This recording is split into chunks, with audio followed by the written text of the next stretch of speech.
probably just get started if that's okay. I'm Megan. I'm based in Norwich and I'm a speech and language therapist. Oh, we've got a couple more. Hold with me just 2 seconds. Sorry, guys. I just keep seeing people ping up. So we'll just wait for those to join. I do have a presentation for everyone today, so all this information will be on a presentation for you all, and that will be available should you need it. You can request that from the company. So just get a few more just connecting in. It's lovely to see so many of you joining. Okay, so I think I will just crack on now. So yeah, as I say, my name's Megan. I'm a speech and language therapist based in Norwich. I work for Alpha Inclusion and Communication, and I'll basically go over today how to personalise resources for that element of success. So I'll just share my screen with you all because I've got a presentation for you. So bear with me. So I'll just start it. Bear with me. I'm really hoping that technology kind of lets us go on today. So let me just, okay, so yes, as I say, oh, bear with me. Doesn't seem to want to let me do it. Hang on, sorry guys. Right, okay, so my name is Megan. I'm a speech and language therapist from Norwich, as I say. I'm from Alpha Inclusion and Communication, and today's webinar is about personalising resources for success. So Alpha Inclusion and Communication, a little bit about us. So a little bit of background information. So we are based in Norfolk. We're an independent organisation, and we work with children and young people, schools, families and other organisations. We are committed to delivering personalised support to these individuals, professionals and also families. We specialise in autistic spectrum conditions, social communication, as well as speech, language and communication needs. We aim to empower individuals to reach their full potential, and we believe that everyone should be given this chance. We also aim to teach, sorry, frog in my throat. We also aim to teach individuals social and communication skills in one-to-one sessions or group work with their peers. We at Alpha Inclusion and Communication use a solution-focused approach for the person, their support and also their environment. So, and we also work alongside other businesses and organisations to make their environments and events more suitable for people living with autistic spectrum conditions and social communication difficulties. So there are a vast range of resources used to support those living with autistic spectrum conditions. Some popular examples of these, which many of you may already be familiar with, these could be visuals. So this is a visual item used to communicate with a child who has difficulty understanding or using language. Examples of a visual resource could be photographs, this could be drawings, objects, symbols, etc. Next up, we've got social stories. These have been lovely. These are short descriptions of a particular situation or event, or even just an activity.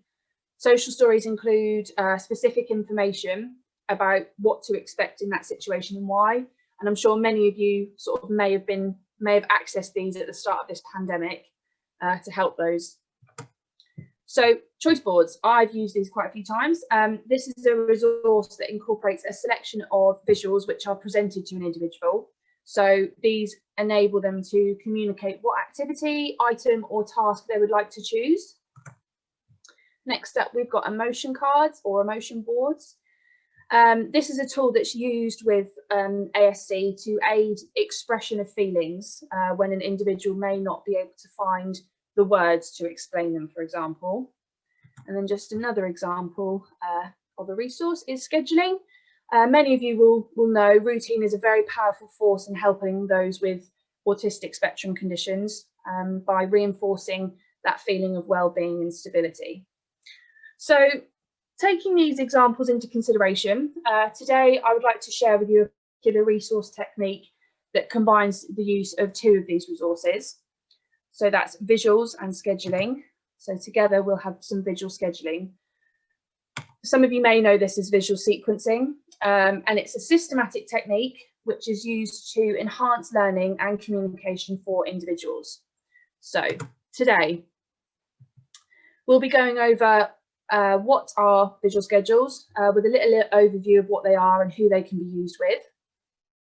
We'll be looking at the benefits of a visual schedule and why these could be considered for individuals. We'll also be looking at how a visual schedule is used. So I'll go through a step-by-step guide for you in order to create a successful visual schedule for individuals. We'll also be looking at strategies to implement this visual schedule. And then we'll also be going over some tips to personalise and individualise a schedule. And finally, just examples of schedule templates, basically, that incorporate all of the above. So what is a visual schedule? The technical definition, and to sum it up briefly, is a visual schedule is a graphic representation of scheduled tasks and activities. So these can be and should be individualised to meet their needs. Visual scheduling is recognised as an evidence-based practice for individuals living with autistic spectrum conditions. The technique, when implemented appropriately, can be used with anyone and is appropriate for all ages. So children, teenagers, and adults if they are individualised appropriately to suit them. So there are 4 main aims of a visual schedule. Firstly, is to promote independence. So once successfully implemented, visual schedules provide an opportunity for students and individuals to learn with independence and minimal input. They will enable them to acquire the ability to organise, make decisions, and also employ time. And these are all abilities which are crucial for independence. So eventually, some individuals may be able to create and follow their own schedules. The next aim we have is to show the individual what is happening and when. So by giving them step-by-step visual cues, it's an effective way to teach and support individuals whilst also keeping them on task. So children, teenagers, and adults with autistic spectrum conditions have a great need they've got a great need for routine, and any sudden changes can seem quite threatening, and this often leads to increased stress and behavioural difficulties. So with a concrete approach to scheduling, an individual is also provided with this structure and predictability, which is another aim. This particular aim enables an individual to emotionally prepare for any upcoming activity or change. So a visual prompt for this provides individual with expectations that they can manage and use to sort of ease into any transitions, no matter how big or small these may be. The predictability of a schedule provides that sense of security for an individual. So this in turn reduces anxieties, which can lower tension and aggression, but also other behavioural concerns. So why use a visual schedule? What are the benefits? So as mentioned previously, they promote independence and they also prepare individuals for change. They are personal to individuals and they can be adapted to meet each of their needs. With a visual breakdown of the steps to refer to, a visual schedule provides a manageable environment. So when anyone is overwhelmed by a sequence of events, they may sort of give up, and you want to guide them to success, and breaking a sequence into chunks, it's much easier to achieve this. The possibility of this motivates an individual to complete it, which in turn provides that sense of self-efficacy and improved belief in themselves. This ultimately provides that element of self-achievement, which is a feeling that some individuals struggle to find in a world which can be very challenging at times. And we all need some form of self-achievement. When an individual is motivated, sorry, I can't get my words out. When an individual is motivated in tasks, they have that belief in themselves and that learning is boosted, and that is so crucial to an individual. It turns that abstract concept of their day into concrete by giving them that predictability and security, as I previously mentioned, about what is to come. And then they can use this predictability and security from their visual schedule as a fixed point of reference to access this whenever is needed. So lots of benefits to a visual schedule, all here for you to kind of take in and use. So next up, some of you may have seen a visual schedule being used before in various settings with different people, but you may be thinking that it wouldn't be appropriate for others. So as part of today's webinar, I'm going to give you a quick guide into how a visual schedule can be used with any individual. So the most important thing to remember is that an individual should be able to easily understand the schedule, even during their most difficult times. So things to think about, and what I'll now sort of be taking you through, is the length of the schedule, the implementation for this schedule, your choice of reference tool, your element of achievement, and finally, the accessibility of this schedule. So don't worry, I'm going to go through each of these individually. Don't worry if you don't understand each of them so far. Right, let's get into it. So first up is your length of schedule. This refers to how many activities are presented all at once. So some people benefit from seeing their whole day planned out in front of them. So for example, in an educational setting, having a visual breakdown of all the lessons for the day is very beneficial for some. Visual schedules, they're not just used in the specialist needs sector, they're used in mainstream too.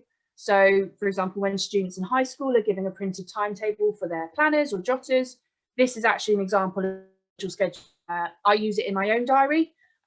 When I write out my weekly plan, I have sort of color coded, and that is my schedule. I can visualize it by using different colors. A whole day schedule in front of them may be a bit overwhelming. So decreasing the length of this schedule to a part day schedule may be better. So keeping to the theme of an educational setting, for example, an example of this could be a separate morning schedule and an afternoon schedule. So sometimes in a school setting, you could have your morning schedule. So it's got all of your lessons and then that is removed once they've all been achieved, and then your afternoon is provided. So the child hasn't got to worry about morning and afternoon all at once. They can chunk it down. So that would be where a part day schedule would be useful. But again, sometimes a part day schedule is also manageable for some, and even further breakdown is needed. So this is where specific activity breakdowns come in. So again, in an educational setting, this could be used for the sequence of arriving at school. So for example, in that top example where it says first, next, then, you could have first, take off your bag and coat, next, hang them on your hook, then sit at your desk. All of these formats on this slide can be used so in a home environment, you could plan out your day with the individual if you're able to, and even part day schedules if you know what your plans are going to be. Alternatively, if you're needing to break this down further for a specific sequence, like getting up in the morning, you could use first, wake up, next, brush your teeth, then have breakfast. So immediately when they've woken up, they've already achieved that first section. What goes in each of these boxes of a schedule template depends on the sequence of events. And again, it's entirely down to the individual. The presentation of the schedule. So this is the direction that the schedule will follow. And this is down to however the individual would best follow it. So this could be left to right. This could be top to bottom, or even a flowing schedule. So perhaps the individual likes board games and they like to see the progression throughout the board. I find this to work best with sort of longer sequences of activities. So if you're wanting to make the whole day schedule a bit more exciting, or even when you're breaking down activities a bit further, you could have more activities which an individual can follow, just like this arrow here. So next up is your visual reference tool that will be used to indicate the activities. I will explain the most common are function objects, object of reference, your true object icon or symbol, as others may know it. You could have photographs, you could have drawings, and you could also have words. It all depends on personal circumstance, how an individual will access this most effectively. So the most suitable form of tool will ideally have already been identified by a speech and language therapist, such as myself, or other professionals with a good understanding of total communication. It is important to identify the most appropriate method so that the individual does have full understanding of this chosen tool. So, for example, those who have been assessed to follow an object of reference format, they would be unable to follow the symbol or written format, as this is a step up for them. You may be thinking, how will these reference tools be attached to a visual schedule? They can be presented in a variety of ways, shown in a few of the examples coming up. So, first up, we've got functional objects. So, hold function related to the task. Example here, the visual schedule has objects laid on a blank template. So it starts off with that sensory ball that will be directly used in sensory play, followed by some crayons for the next activity, then the individual's cup to initiate their break time, and finally the story which they will actually be. Each of these objects have function to them, and that's why they are called functional objects. This other example, using objects for is boxes as your template. So there's a nappy in the open box labelled first, and that's ready for a toilet change, and then followed by a storybook, but this is in a closed box labelled then, as it's not time for that activity yet. So having that lid on top is a really, really good way to show that we're not quite ready for that yet. Next up, we've got your object of reference, and this is a step down from functional objects. So not the actual object, but a representation of this. So for example, you could have a toy fork to indicate meal times. You could have a toy purse to represent a trip to the shop, as you can see on the right-hand side there. A couple of lovely objects there is you've got a toy bus to signify a bus ride. You've got a paintbrush for art activities. Lots of lovely examples there, wooden spoon for cooking, etc. Next up, we've got your true object icon or symbol. So a clear image that represents an activity. They can be used in any of the lengths of schedules. So you could have the whole day. This example here uses Velcro to attach the symbols to the template. This is a really popular method used. Alternatively, blue tack would work wonderfully. And the other two examples here, these are actually printed. So doesn't pre-planning and organisation. However, a successful strategy if the individual is designed, that is a successful strategy for an individual when, for example, they may be tempted to adjust the schedule. So, for example, I've used this before. I've used the one on the left where I placed each of the items onto the schedule, but because it had Velcro, the individual decided that he didn't in fact want to do it in that order. He changed it. So you have to kind of sum up who the individual is that's using it. And if you want that concrete schedule where there's no manipulation available, having a printed version is really, really handy. So the next up, we've got your photographs. Bear with me, sorry. Actually, I'll just go back to this one. Oh no, I've absolutely lost my slide now. I'm ever so sorry. What have we got here? So for photographs, lovely. So this is a really nice way to kind of successfully portray the activity or place. So on the example here, we've got wake up, we've got brush your teeth, get dressed, and finally eat your breakfast. So again, these could be made into cards that could be Velcroed on or blue tacked onto a template. Or equally, the schedule could be printed. So these examples here are schedules that have been printed. A really, really lovely way to individualise a schedule such as this would be to use photographs of the individual actually doing activity, and that way they can sort of apply themselves to each of the activities. So in that example on the right, you could have a photograph of the child in bed or the individual in bed. You could have brushing your teeth. You could have putting a jumper on for getting dressed, and then perhaps they have a favourable breakfast. You could have a photograph of that. It's entirely up to you. So visual scheduling, it doesn't need to be complex, and sometimes it needs to be implemented in moments where planning really isn't possible. So, for example, if an individual responds well to symbols or images, these could actually be drawn. They don't need to be works of art, trust me. I'm not an artist, but they have worked for me, as long as they are accessible to the individual. So take this example on a whiteboard. So in this situation, an individual has been told that they're going to the park. However, they're not understanding why they need to get into the car. So for further scheduling was needed for this very, very small sequence. And again, this is a perfect example of sequencing and scheduling and how this can work for the tiniest of events or a full day. It really does depend on the needs in the moment. So a successful way to communicate, for example, that you need to get in the car before you go to the park would be car first, as shown on the left, before the park. So first car, then park. I found that whiteboards are a really, really handy tool, but equally a plain piece of paper would do the trick just as well, whatever you can access.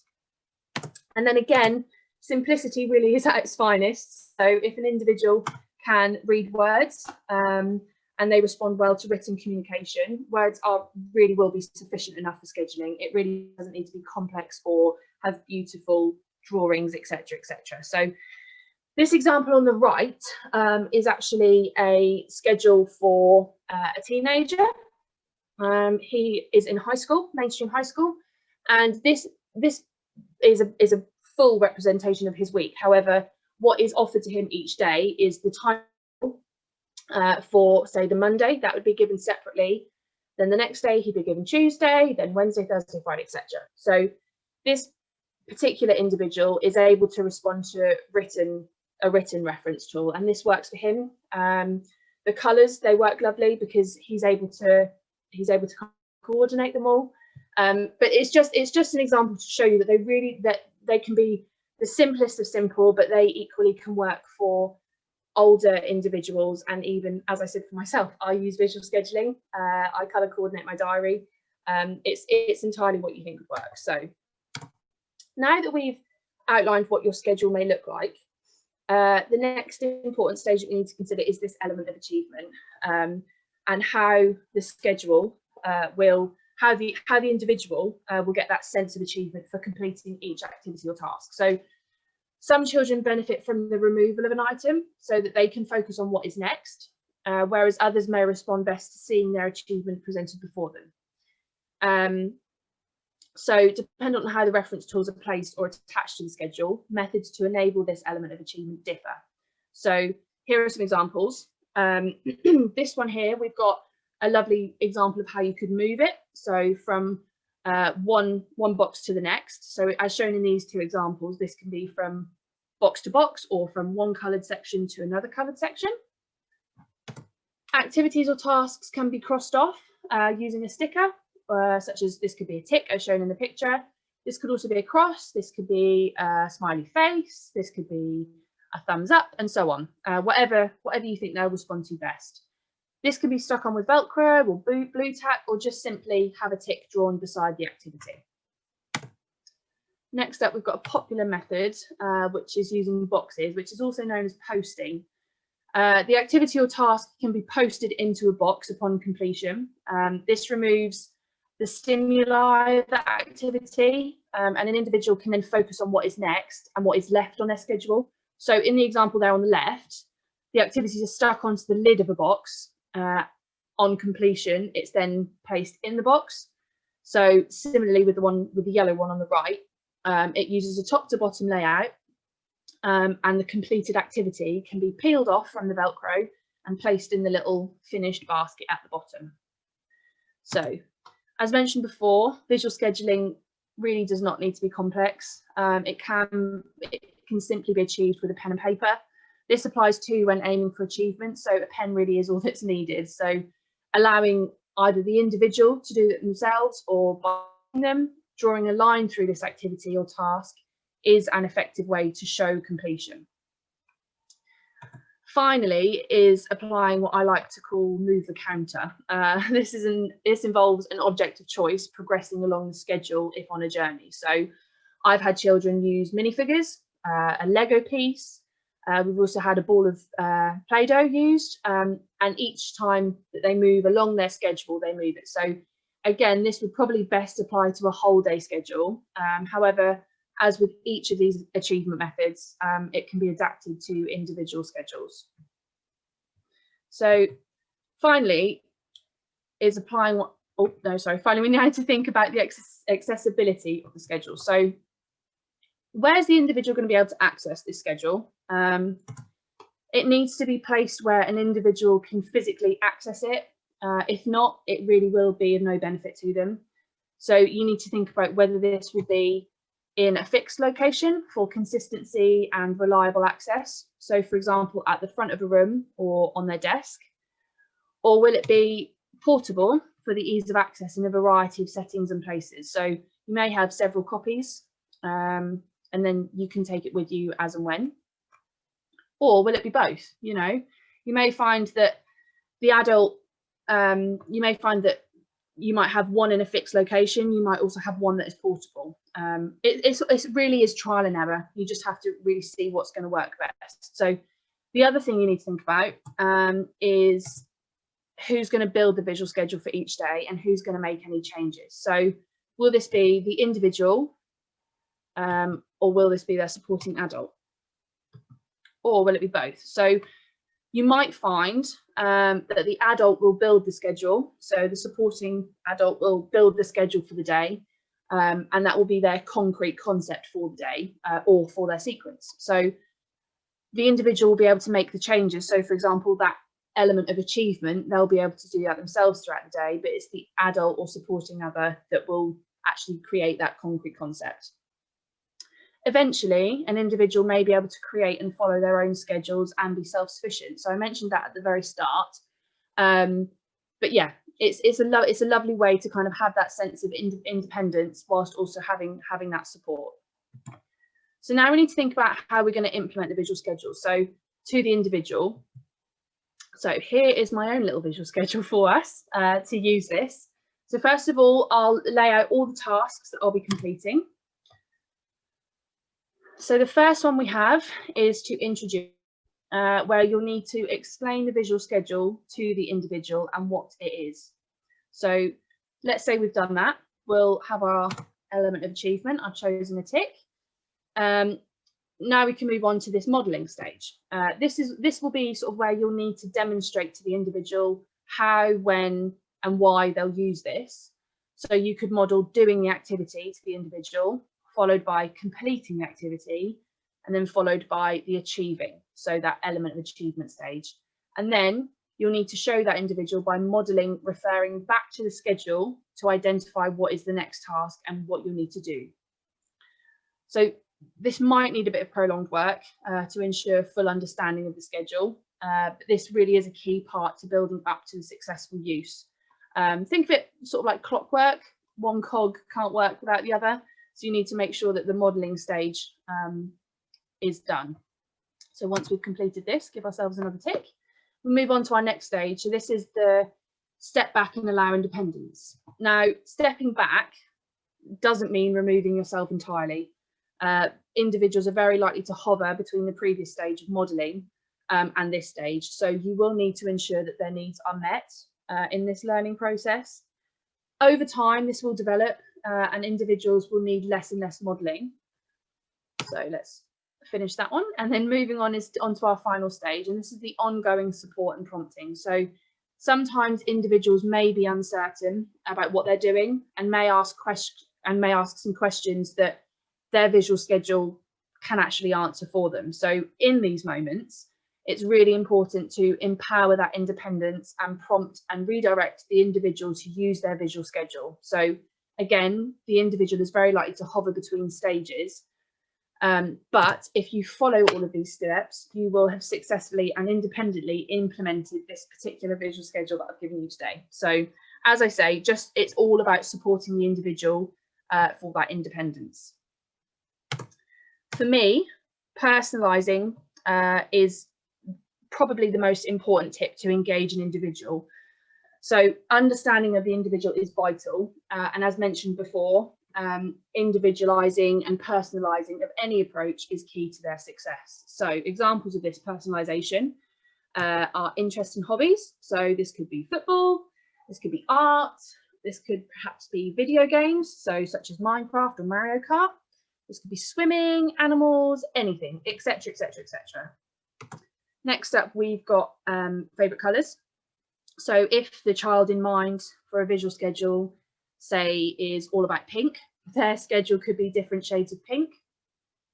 You may want to throw in some favourite characters. These could be from films, TV shows that the individual's into. I've worked with individuals who are big fans of Marvel, for example, and their schedules, they were helped along by different characters from the film. So we had Captain Marvel, we had some Iron Man, which he loved. I have also had some individuals with a huge love for Paw Patrol. So we had some Chase, we had some Sky, we had Marshall, we had others. I'm not sure I'll ever remember all of their names, but anyway, any characters of interest are a huge helpful way to engage children. You could have films, so again, anything like the Marvel films, Disney, Harry Potter, whatever. You could also have books. This doesn't necessarily need to be a specific book. This could be a library theme, it could be a reading theme in general. And equally, it could be none of the above. So I've worked with some children and some individuals where these elements may be too overwhelming, and particularly one worked best from a schedule that was plain and simple, and to others this may have looked non-personalised, this may have looked a bit plain and boring. However, for her, the recognition that I made of the fact that simplicity was vital, this was that element of personalisation for her case, and it's what worked best for her. So there's no competition, it's just what works best for the individual. But again, there's loads more examples of personalising. The world really is your oyster in terms of how they can be personalised, as long as the basic principles that we've been through today are followed to ensure that understanding that there's no rules with how they look, as long as your individual can follow this schedule and access this independently. So I'll now run through some lovely examples that I've seen. So we've got some nice activity breakdown examples there. We've got one for an animal lover. We've got another for Paw Patrol. Both are really nice and simple with enough but not too much of them. These could have reference tools Velcroed on, or if these templates were laminated, they could in fact be drawn on with a whiteboard pen and then washed away easily for later tasks or tasks on another day. These templates go down very nicely with Lego lovers, dinosaur enthusiasts, or anyone with an interest in vehicles. Again, activities and tasks could be stuck on and removed very easily. However, as I just mentioned about that other little girl I worked with, if big colourful themes would be a bit too much or overloading, this simple but effective coloured border of choice may be enough. There is a little superhero on there, but this wouldn't necessarily need including. I quite like this one. This is for anyone who's a Star Wars fan, or they may like galaxy themed schedules. It's a pretty cool one there that I actually found on Twinkle. Twinkle's brilliant. So depending on your length of schedule or sequence, you could actually add, for this one, for example, you could add more carriages onto it. So each of the activities on this template would fall into a carriage. I definitely know a few train lovers that would like this. And again, this could be extended or decreased for the length of schedule. And finally, forgive me, as this may be a little bit early, but with lockdown number 2 well underway now, I thought a little bit of Christmas inspired scheduling is a nice little taster. So thinking ahead to next month, or now if you've already got your tree up. I haven't, but I wouldn't blame you if you have. So that brings us to the end of our webinar. I just want to make it very clear. So I have been using visual scheduling for a long time now. I have not succeeded in every element. I have not. It really is trial and error. Give yourselves a bit of leeway. Nothing ever works the first time around. If it does, amazing. But if it doesn't, please don't worry. In terms of the element of achievement, sometimes you may find that an individual, they won't achieve something straight away, and they may need that support going back to an activity. You may find that you need to skip an activity, but you won't get that element of achievement by completing. You won't, if you haven't completed the task, they don't get that element of achievement. This doesn't mean they failed. It doesn't mean they failed. It just means you might need to try it again. So as I say, visual scheduling, super helpful. I really hope you found it helpful and feel that you kind of have a better understanding of visual scheduling. With all the changes happening in the world at the moment and the ongoing unpredictability, these schedules are a helpful little tool to consider.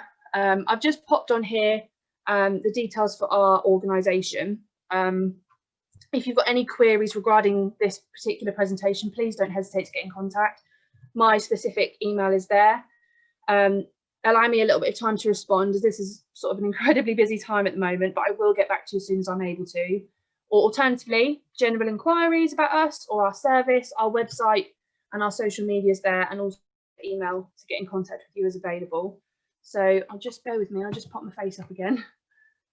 And I shall just show my face. So here I am, I'm back again. So yeah, thank you so much all for listening. As I say, I really hope it's been helpful and that you've enjoyed kind of spending time here today. And I really hope you enjoy the rest of the webinars. So thank you all for coming. As I say, any further queries, please just get in contact and I'll be more than happy to help. But yeah, enjoy the rest of your day, and thank you so much. Thank you for that. No worries. You've got lots of messages coming through. Oh, have I? Yeah, just little thank yous. Oh, lovely. Thank you so much all. Yeah, that was brilliant. Yes, so thank you for that. And I shall now gotta end the chat. Let's see. Yes, technology, hey? I know, I will get used to it. I will. All right, thank you everybody. No, you're more than welcome. Thank you. Take care, everyone. Take care. Bye.